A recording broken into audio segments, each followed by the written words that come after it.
You can get a pick tool or a flat-bladed screwdriver in to the bend here and start prying it free. And you can get it to come out and pry it up and away from the hose. When you do, you're going to get some gas that's going to leak. So you want to be prepared for that with some paper towels, so you can get this up and off. So go ahead and work that clamp off. And like I said, you can also use a very small bladed screwdriver, which this one is not small enough. Okay, but that's how you get that off. And then we're going to work to get the collar off next.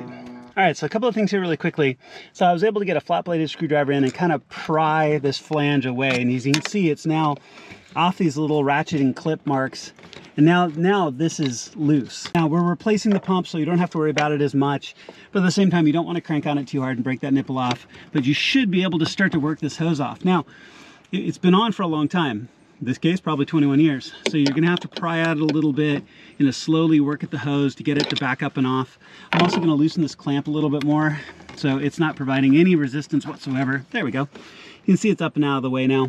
But slowly work this hose off. Make sure that you're prepared for some fuel. I'm gonna put a rag down to soak up any fuel that leaks out, and then I'm gonna tuck the hose back out of the way so we can get this clamp off. All right, so quick tip.